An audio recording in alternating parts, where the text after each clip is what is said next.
Alô, torcida Chavante, é o ChavaCast chegando com o episódio de número 24 para falar sobre o Brasil na Série B, a projeção para o jogo contra o CRB neste sábado, mas também com entrevista especial com o eterno capitão Hélio Vieira.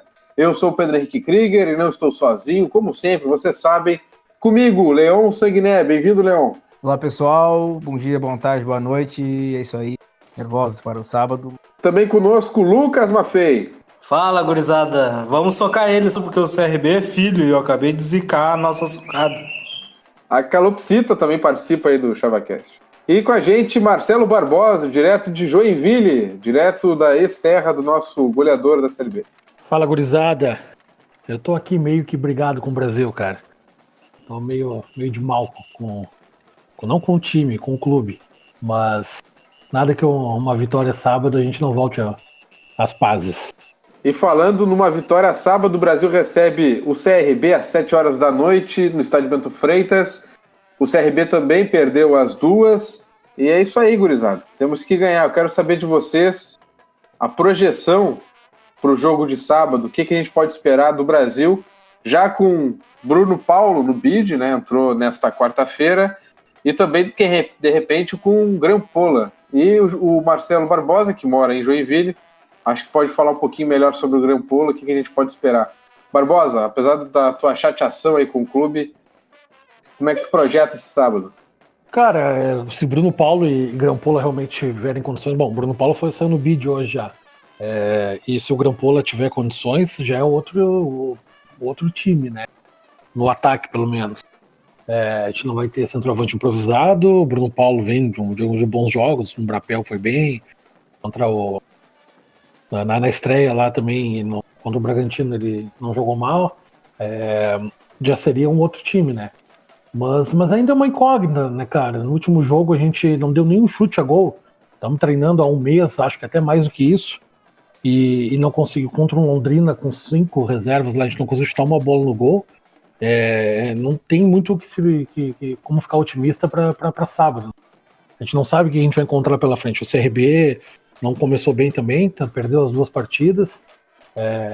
Tem um histórico aí de ser nosso filho também, né, cara? A gente tem, nas últimas Série Bs aí a gente tem ganho deles, mas não tem como afirmar nada ainda. O time do Brasil tá sendo montado ainda. A defesa também preocupa bastante pelas laterais. O nosso lateral direito, o Ricardo Luz, é uma avenida. A lateral esquerda tá uma zica danada, Pará machucado, Bruno Santos machucado. Sabe quem vai jogar lá. Souza até entrou bem no último jogo pela esquerda, né? Não foi tão mal assim. Mas a gente precisa, cara, uma vitóriazinha. Não precisa jogar bem.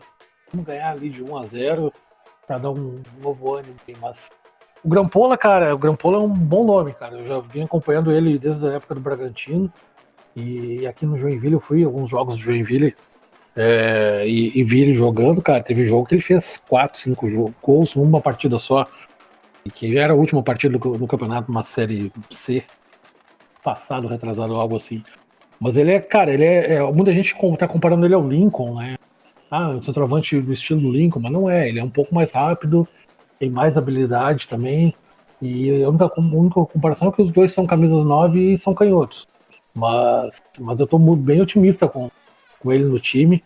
Gostaria muito de ver Diogo, Bruno Paulo e Grampola jogando junto. Eu acho que vou ficar só na vontade, porque o Diogo tem que ser reserva, né? Mas vamos ver o que vai dar, cara. É uma incógnita ainda do que vai acontecer, mas espero que ganhe de uma vez para dar possibilidade também e o grupo pegar uma confiança. Leon, como é que tá teu coração para sábado? Tu acha que o Brasil tem potencial para crescer, ainda mais com esses nomes, né? O Bruno Paulo é quase uma contratação e o Grampola chegando.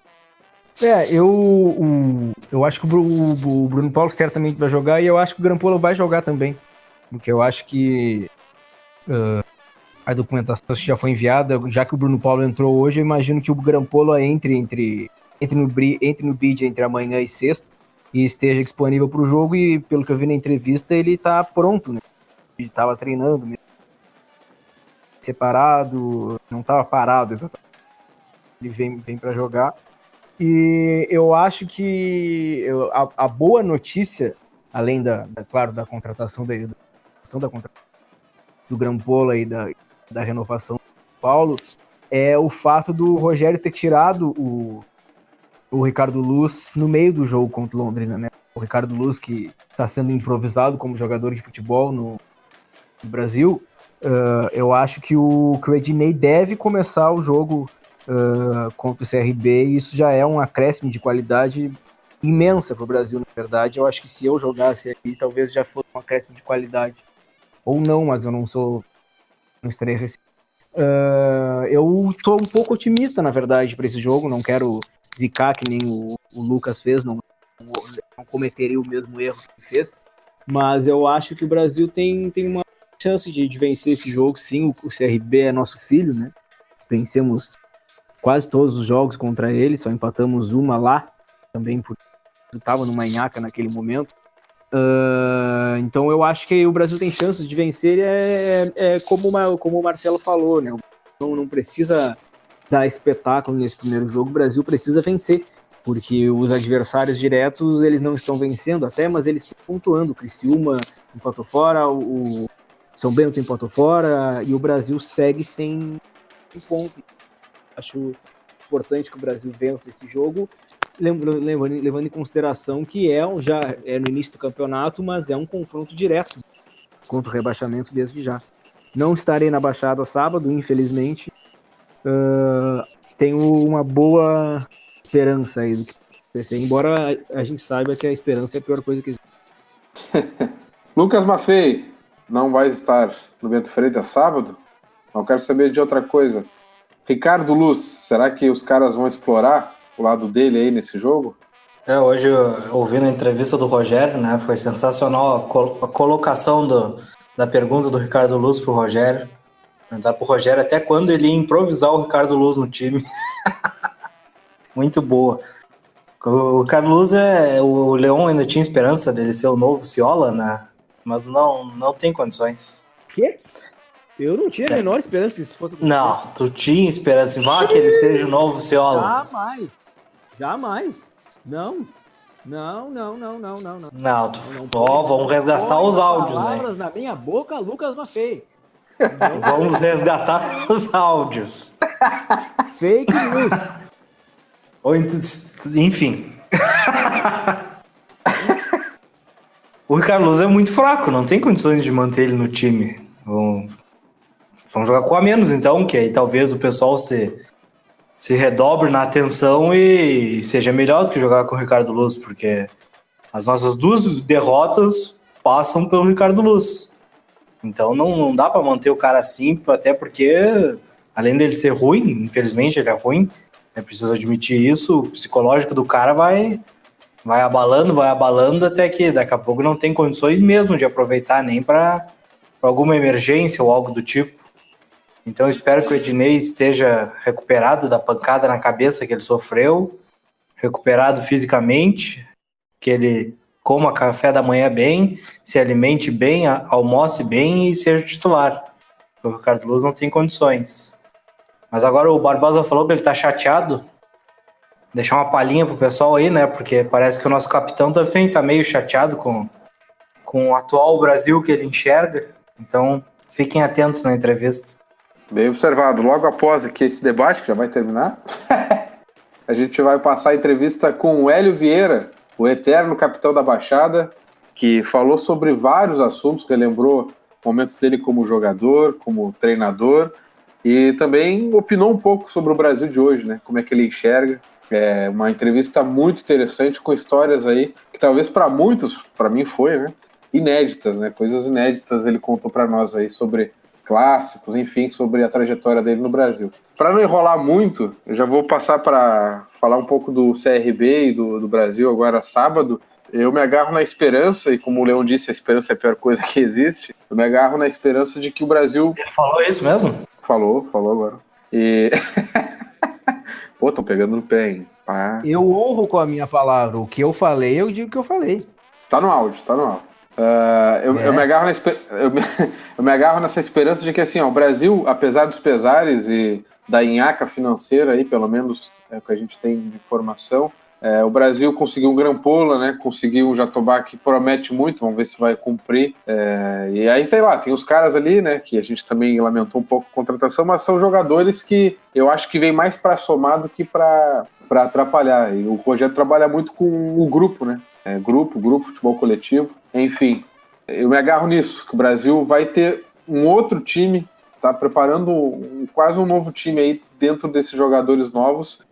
E o Brasil, apesar de ter perdido as duas, eu não consegui ver todos os jogos, tá? Mas nos poucos minutos que eu vi, algumas coisas me deram um pouco mais de esperança comparado ao Gauchão. Se bem que no Gauchão, né, a gente estava no fundo do poço, não tinha como ser pior. Então é um jogo, como disse o Leão também, briga direta já contra o rebaixamento, é só a terceira rodada, mas o CRB vem de momento muito difícil, então é um time aparentemente fraco, então é um jogo que o Brasil não pode perder ponto contra eles, e assim, tem que começar a ganhar em casa. Tem que começar a ganhar em casa o mais rápido possível, até para trazer a torcida para si, né? A torcida está muito desconfiada, aí sempre tem os caras que metem o pau na torcida, dizem que está indo pouco, que tem pouco sócio, pouco isso, pouco aquilo. Aí o Rogério, felizmente hoje, na entrevista que o Lucas mencionou, elogiou a torcida do Brasil, que dentro da Série B ela ainda é diferenciada, ela está mudando, ela tem coisas a serem trabalhadas, o clube tem que trabalhar melhor a questão da própria torcida, isso ele não disse, isso eu estou já colocando. Mas a torcida dentro da Série B, a torcida do Brasil é ainda diferenciada.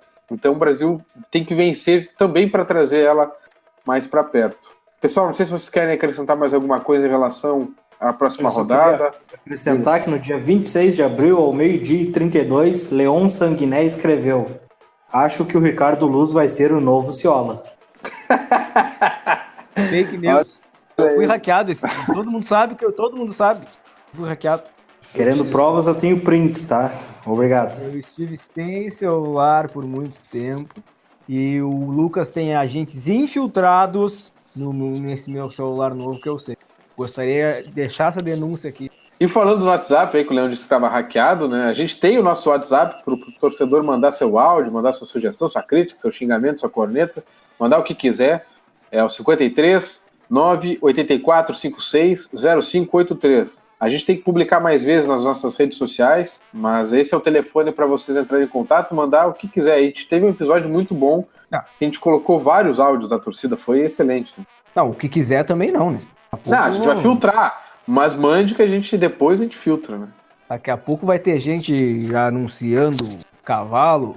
Não, mas aí é o Brasil sorteando no intervalo.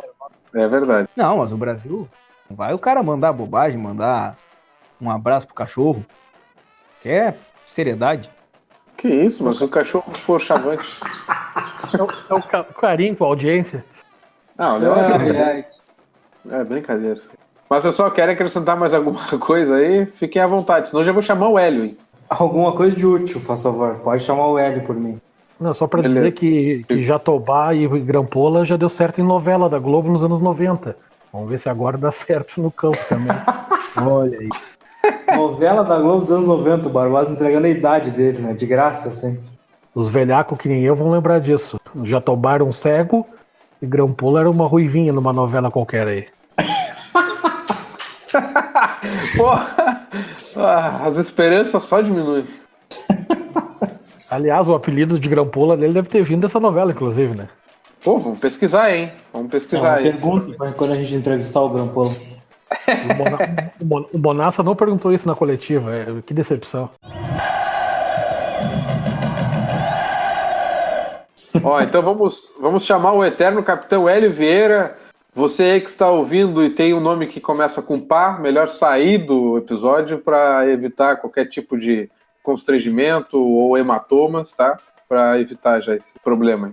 Pessoal, então o Hélio Vieira, mais de 400 jogos pelo Brasil, a ficha de Isan Miller, inclusive, né? Isan Miller que não é historiador, é pesquisador do Brasil, como o Barbosa sempre comenta.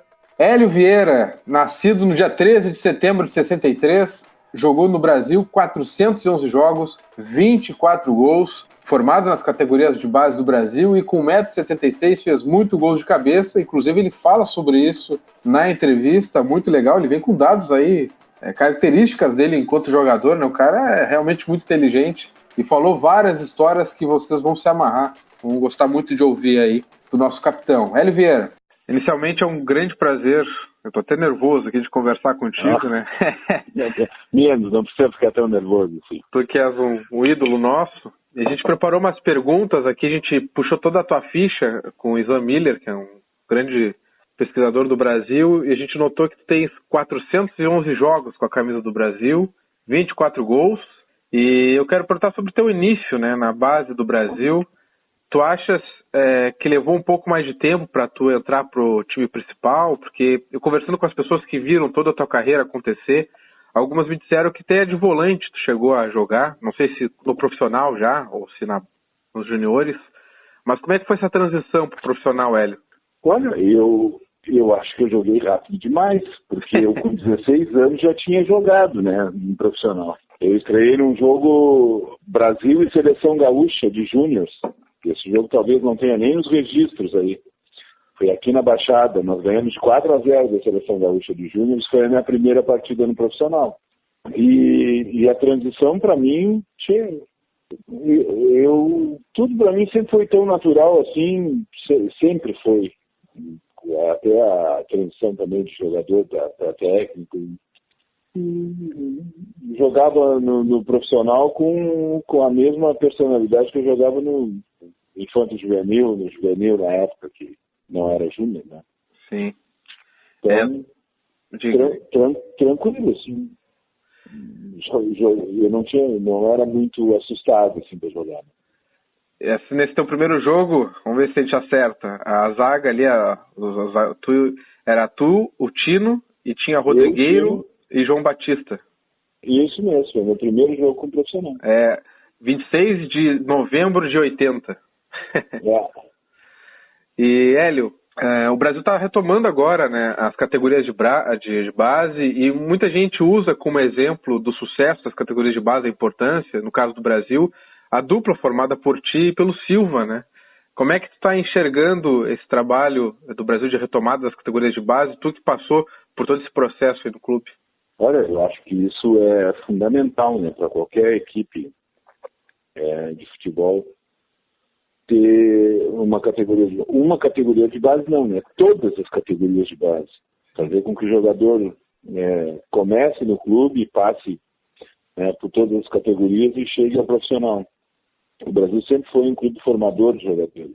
Sim. E de maneira errada, por muito tempo abandonou a categoria de base sob a alegação de que os custos eram altos, né? Mas a categoria de base não é custo, né? É investimento. E felizmente, de 2, 3 anos para cá, se não me engano, acho que 3 anos, né? Recomecei a trabalhar a base e já começa a formar jogadores, já começa a dar frutos.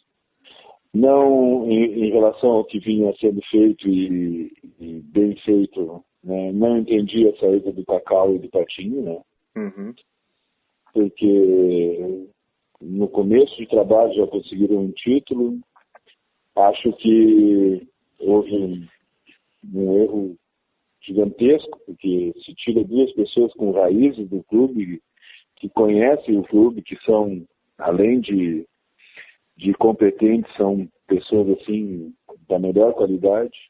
Sim. Acho que a categoria de base do Brasil perdeu muito.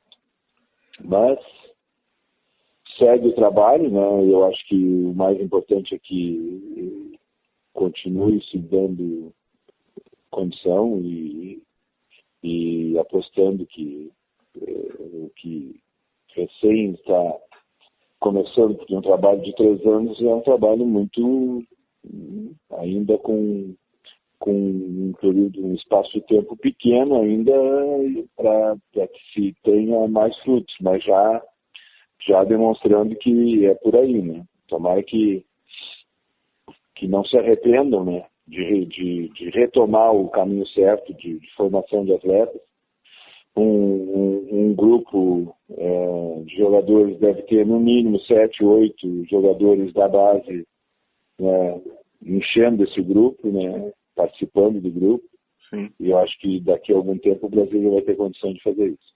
Falando nisso, né, Hélio, a gente sempre recorda da década de 80, ali 84, 85, foram grandes anos, né, 85 especialmente.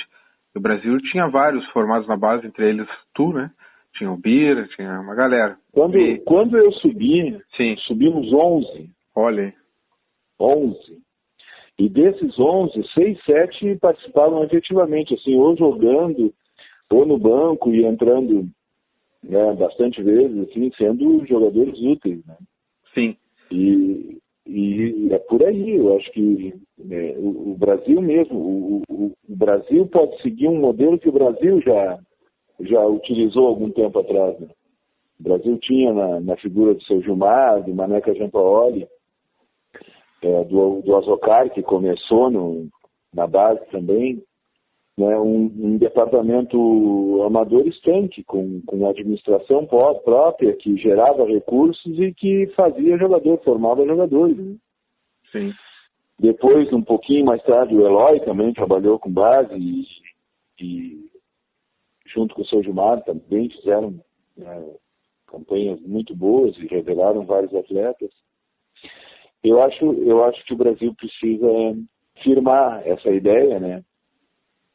Dar continuidade ao trabalho de categoria de base, que certamente não vai se arrepender. Certamente, em breve, tira um jogador que, por ele só, a partir de uma negociação, financia todo o projeto por 5, 6 anos. E isso temos exemplos bem próximos aqui, que é o caso do Alcione com Progresso. Né? Sim. E ele, como é que era o ambiente para ti, um jovem formado no clube, ali em 85, naquele ano mágico? Olha, eu me sentia muito à vontade, até porque eu terminei de me criar dentro do Bento Freitas. Né? Sim. Cheguei lá com 13 anos e jogando na escolinha primeiro, no infanto. E me sentia à vontade, tinha amizade com funcionários, conhecia todo mundo, é uma coisa assim que só a base, só a formação, só a permanência por um longo período dentro do clube dá para alguém, né? De fazer com que o clube seja uma extensão da sua casa. Sim. E tu disputou grandes jogos com a camisa do Brasil, né? E a gente tem a curiosidade de saber qual foi o mais importante, na tua opinião, assim. Desculpa, eu não ouvi bem a pergunta, de uma... assim, tu disputou grandes jogos com a camisa do Brasil, né? Do longo dessa tua carreira grande dentro do clube. Qual foi a mais importante, na tua opinião, que mais te marcou? Não, o mais marcante, com certeza, foi a vitória frente ao Flamengo, né? Mas nós tivemos jogos assim... O 4-0 que nós conseguimos o vice-campeonato gaúcho em 83 é um jogo inesquecível, né? 4-0 no primeiro tempo e com um detalhe, né? Quando, antes de começar o segundo tempo,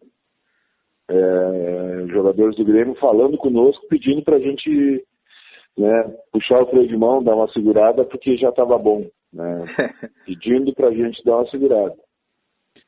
Então esse é outro grande jogo, uma vitória no Beira-Rio lotado, nós ganhamos por 1-0, gol do Lívio, do Bira, senão não tenho nem certeza. E Hélio, nesse jogo, desse 4-0 aí contra o Grêmio, o estádio estava super lotado, né? Super lotado, e eu fiz o primeiro gol, o abrir a porteira foi de minha autoria, e depois o Lívio fez 2 e o Zé fez 1, o Zezinho. Foi uma tarde inesquecível. Assim. Eu lembro de várias coisas, assim, do pré-jogo, do jogo em si, a festa depois do jogo. Ainda de noite, depois de passar do jogo, eu encontrei com torcedores do Brasil na rua. Então, uma coisa que realmente ficou bem marcado, assim, né? Esse campeonato gaúcho na época não era tão comum. Sim. E eu não sei se vai ser um jogo diferente, mas teve algum que tu achas assim que tu jogou a perfeição, assim, como atleta dentro de campo? Não sei se teve algum assim que tu lembres. Eu não me recordo, assim. Teve alguns jogos assim que em momentos decisivos eu acabei fazendo gols, né? Então isso é. Eu lembro um jogo que me marca muito, até porque tem todo um componente de amizade e respeito com o Galego, que nós perdíamos um jogo em Livramento e a torcida do Brasil estava atrás do banco já pedindo a saída do Galego, xingando o Galego, e a 40 e muitos, num cruzamento do João Luiz, se não me engano, eu empatei o jogo e corri na direção do São Paulo, e ele se abraçou em mim e chorou, né? Então, esse é um jogo assim que é uma lembrança muito, muito bonita que eu tenho, assim, da relação que nós tínhamos com ele, né? E assim, falando em desempenho, em jogos grandes, assim, o Brasil, à época, fez vários jogos de um altíssimo nível, né? Sim. Jogando de igual para igual com times com clubes que eram maiores, né? Porque na época, nós dentro do campo, nós diminuíamos essa diferença, né? E Hélio, agora ouvindo tu falar sobre o Galego, a gente já entrevistou o Oswaldo, já entrevistou o Gilson Cabeção, e eles falam muito do Galego, do vestiário, da forma como era o relacionamento. E eu vejo que, como tu mencionou aí, também tu tinhas isso. O São Paulo, na verdade, ele incorporava a figura paterna, né? Uhum. Ele, além do nosso técnico, ele agia como um pai, se preocupava conosco nos mínimos detalhes, assim, em coisas que surpreendem, assim, a quem não o conhecia, né? Que cuidar do jogador quando estava machucado, ele fazer o tratamento comigo, ele dormir no meu quarto, pedir para dormir no meu quarto para ficar me cuidando a noite toda, fazendo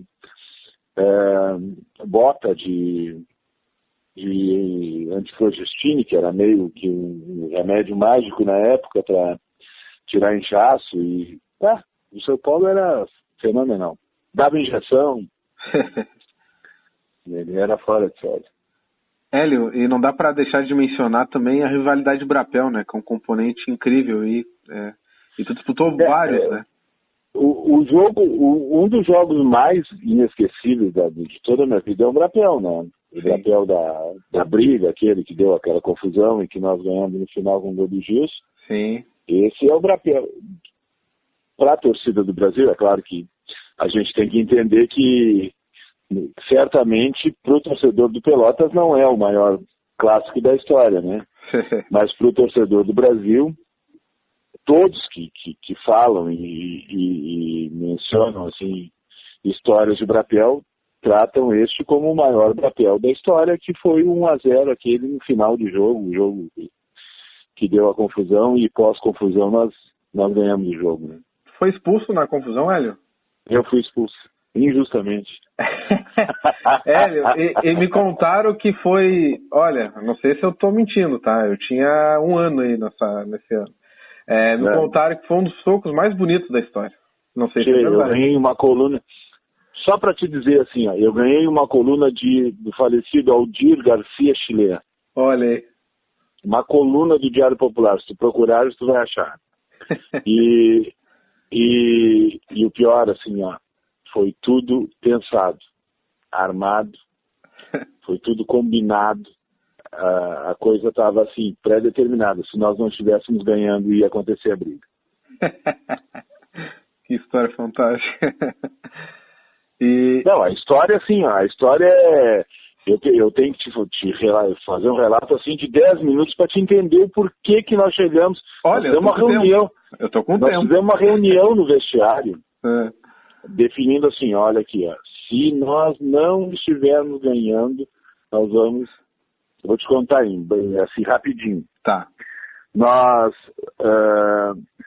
Se o São Paulo ganha, aí o último jogo da fase classificatória, eu fui intimado agora a jantar, mas dá tempo de te contar. o último jogo da fase classificatória era Brasil e São Paulo. Se nós empatássemos ou ganhássemos São Paulo, o Pelotas ganhando classificava. Se nós perdêssemos, o Pelotas ficava de fora.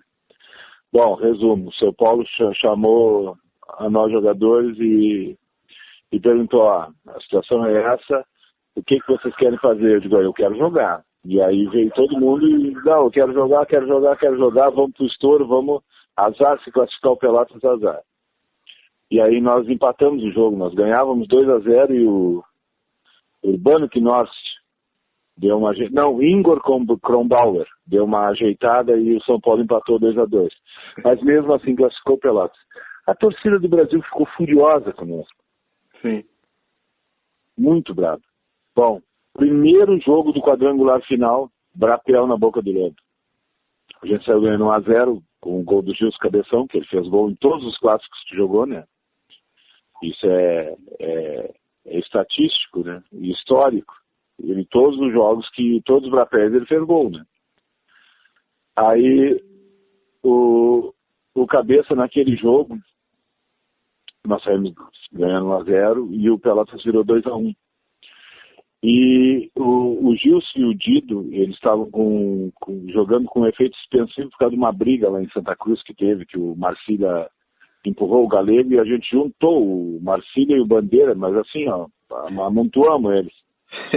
E o Gilson foi suspenso. E aí o Brasil conseguiu o efeito suspensivo, só que ele não podia se meter em confusão. Sim. E nesse jogo o Pablo deu um tapa na cara dele. Deu um tapa e ganharam o jogo. E o Felício, que era dono do bailão Estrela Gaúcha, era primo da minha mãe. E vinha todos os dias da minha casa, era amigo do meu pai e da minha mãe. E na segunda-feira o Felício chegou em casa e mexendo comigo. O Pablo ontem fez coisinha no bailão. Se deitou, subia nas mesas e gritava, nós ganhamos deles e eu dou na cara deles ainda. Eu enlouqueci com aquilo. E o jogo era, acho que foi uns 10 dias depois. E eu chamei os guris no vestiário, nós fizemos reunião, pedimos assim, ó, só nós aqui, só os goleiros. Isso aconteceu. Se a gente não estiver ganhando deles, porque se o Pelotas ganhasse aquele Brapel, o Pelotas ia para a final do campeonato. Sim, sim. E aí nós deixamos tudo armado, que a partir dos 40, a primeira brecha que desce era para armar uma confusão. Saiu uma bola pela lateral, assim, bem na frente da charanga, e o Nazarildo e o Juí, que era uma moça, não batia nem, faz assim, ficaram brigando para bater o lateral e eu embalei lá de trás. Bom, é agora ou nunca, né? Tem que ser agora. Coitado do Juí, tomou o primeiro soco só para começar a briga e a gente pegar o Pablo. Essa é a história. Que incrível. Hélio, eu tenho mais umas perguntas, mas eu não quero causar confusão aí na tua casa. Vamos indo. Hélio, agora falando... antes de entrar na tua fase como técnico, os guris mandaram uma pergunta aqui no apagar das luzes sobre o seguro que o Flamengo fez para jogar em Pelotas. Se foi um gás a mais. Isso é verdade, essa história, é claro. Sim.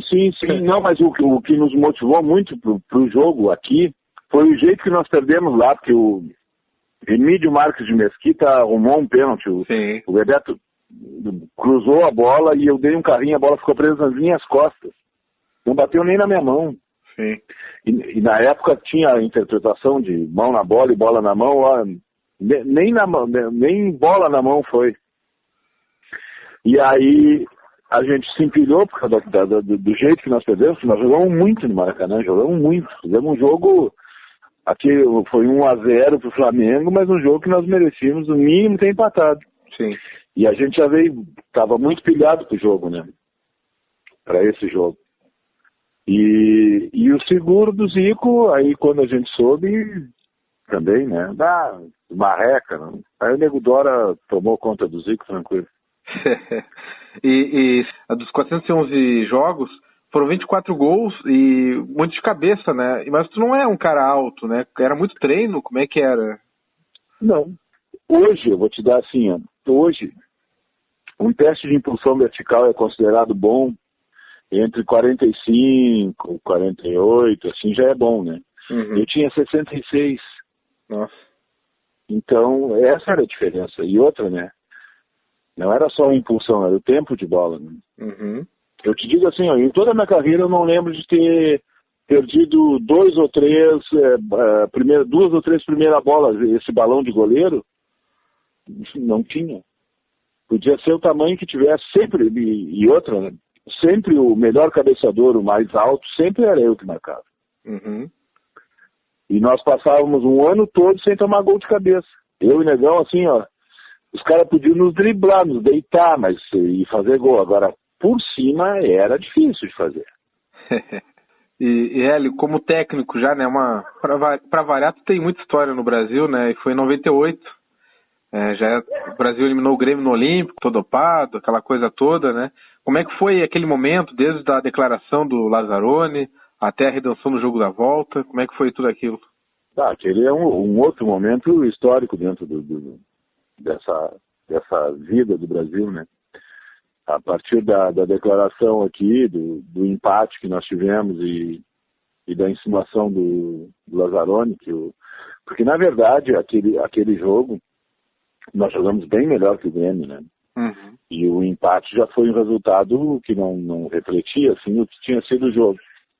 E o Lazzaroni, acuado e cobrado pela imprensa de Porto Alegre, insinuou que nós, né, jogamos dopados, né? E aí aquilo pro outro jogo foi um combustível assim, né? Que aquilo foi, todo dia se falava, foi o tempo todo nós lembrando daquilo e não podia ser de outra forma, né? Uhum. Pô, realmente, aquilo foi um doping moral, né? Uhum. E é um dos momentos mais especiais da tua carreira como treinador? Aquela foi uma grande história, tá? Uma E vitória gigantesca. E aquele ano, quem passasse de Brasil e Juventude seria o campeão, porque o time do Inter não era um bom time. Não era um bom time. Tanto que foi para a final com o Juventude e perdeu, né? Sim. A Juventude já impulsionada ali pela Parmalat, naquele... Sim. Juventude já com o dinheiro da Parmalat, e eu joguei no Juventude em 88, 89. Sim. E já era diferenciada a estrutura, assim, em relação a... E na época era mais ainda, né? Mais ainda. A Juventude tinha status de time grande já. Time médio em transição para grande, né? E a estrutura faz diferença, né, Hélio? Pô, tá louco. E Hélio, como treinador, o que tu leva pro vestiário da tua experiência como jogador? Existe alguma lição que tu considera imprescindível, assim, para passar para os atletas? Olha, eu procuro sempre, que eu acho que é importante dentro de um grupo e principalmente para quem comanda um grupo, primeiro se fazer confiável, né?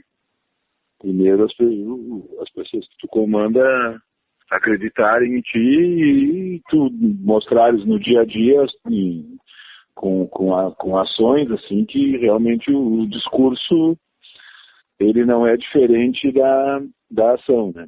Uhum. E depois a questão do tratamento igual, da oportunidade, de fazer com que o mérito prevaleça, né? Quem tiver realmente merecendo titularidade, merecendo oportunidade, fazer com que ele possa colher os frutos do seu trabalho. Então tá, Hélio, olha, dá vontade de conversar a noite inteira, mas eu quero te agradecer muito pela entrevista, viu, pro nosso podcast, vai agregar bastante, e obrigado também pela toda a tua dedicação, tua história com o Brasil, é um grande orgulho para todos nós torcedores. Se quiser encerrar com alguma coisinha aí, fica à vontade. Então, só dizer assim que a minha relação com o Brasil e é com o clube, não é com grupos de dirigentes, nem com pessoas que estejam dirigindo o Brasil. A minha relação com o clube ela é extremamente prazerosa para mim, porque eu desde muito novo, desde muito jovem, eu queria ser jogador de futebol, mas queria ser jogador do Brasil. Então, foi o primeiro sonho realizado que o Brasil me proporcionou. Depois, já em final de carreira, como atleta, eu comecei a encaminhar o sonho também de me tornar técnico do Brasil. E o Brasil também me oportunizou isso. E foi o meu começo como jogador, o meu começo como técnico. Eu sei que eu tenho um respeito muito grande da torcida, até hoje me chamam de capitão, onde eu passo é capitão, então isso não tem preço, né? Isso o valor disso para mim é imensurável. Então, é uma relação que para mim é muito vantajosa. Eu saí ganhando nessa relação. Com certeza. E um dia, quem sabe, volta, Zé? Meu amigo, nesse momento inviável. Sim. É inviável. Não me vejo dirigindo o Brasil com a forma que o Brasil vem sendo dirigido ultimamente, né? Então, mas quem sabe um talvez, seria um prazer retornar. Esse foi o Hélio, obrigado por nos atender. Ele que estava ali, a janta estava pronta, mas mesmo assim ele se manteve até o fim conversando com a gente. Obrigado, Hélio, por ter nos recebido. Por isso, o que vocês acharam da entrevista? Barbosa, tu que viu ele jogar ativamente aí no período dele como jogador, como é que tu avaliou as palavras dele? O Hélio faz parte daquele time do Brasil o primeiro time do Brasil que eu vi jogar que era o meu time de futebol de botão, né, cara? Então é um dos ídolos aí de infância, né, cara? E, cara, o Hélio era impressionante, assim, ele não era dos mais altos, acho que 1,76 m, que a gente comentou, mas meio fazia muito gol de cabeça, cara.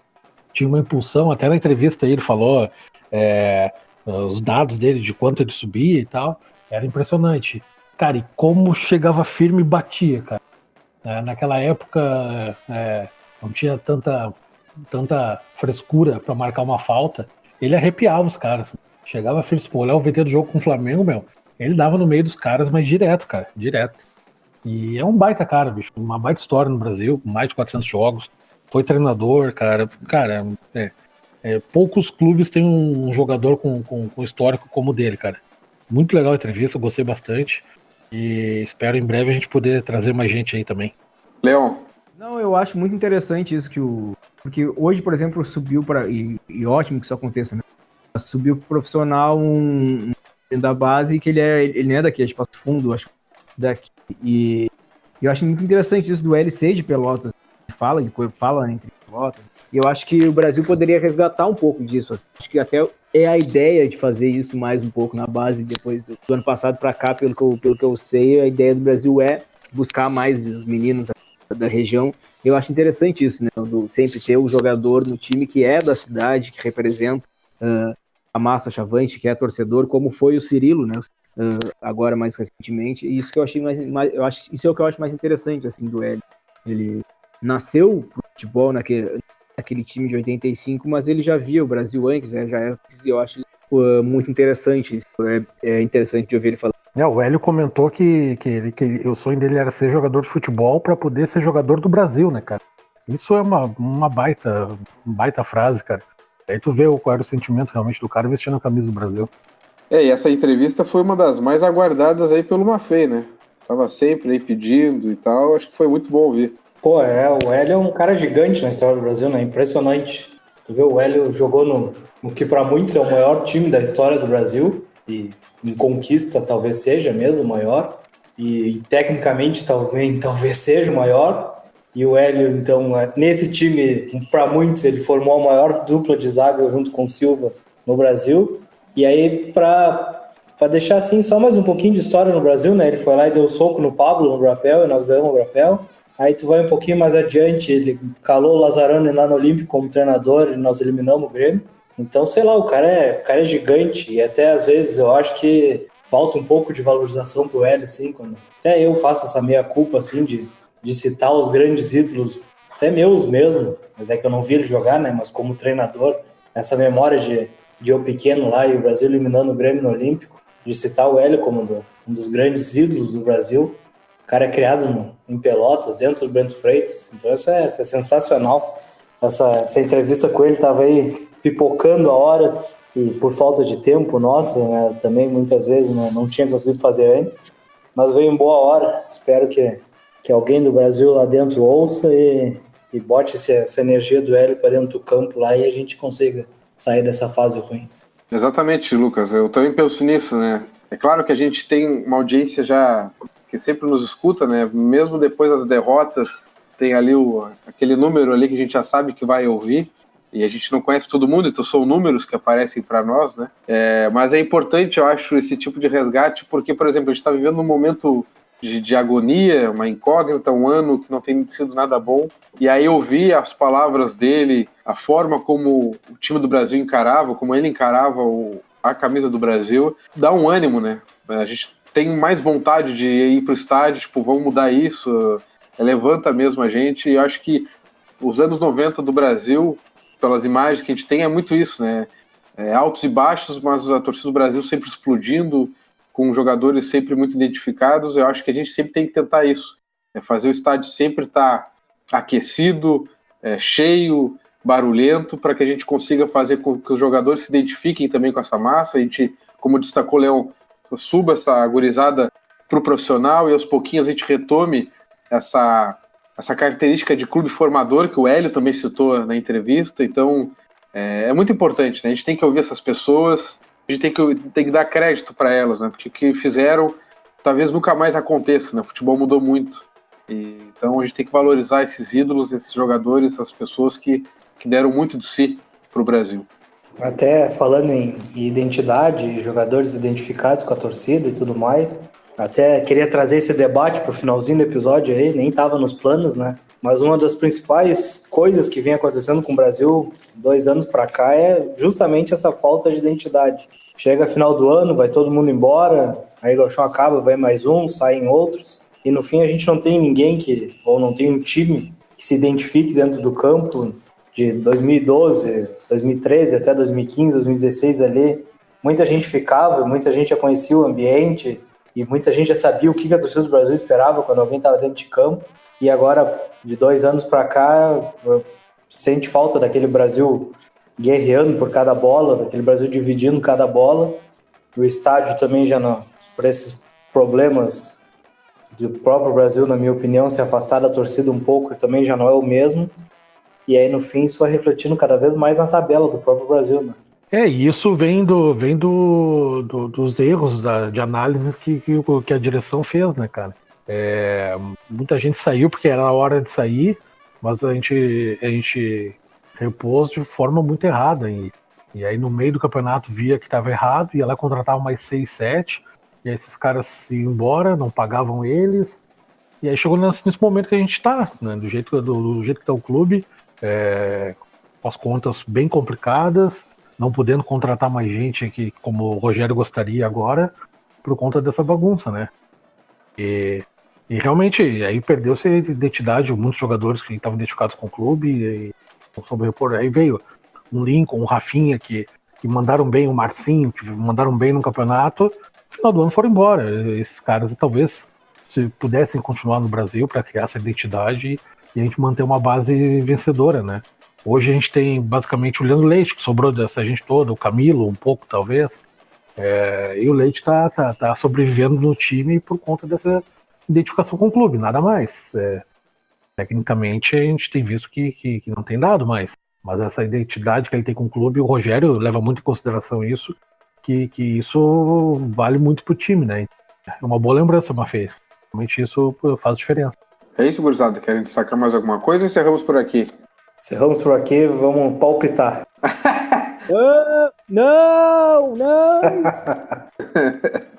Então tá, gurizada. Nos vemos, aliás, conversamos no próximo episódio, quem sabe aí com uma vitória. Obrigado, viu, pessoal? Um abraço. Falou. Um abraço. Um abraço.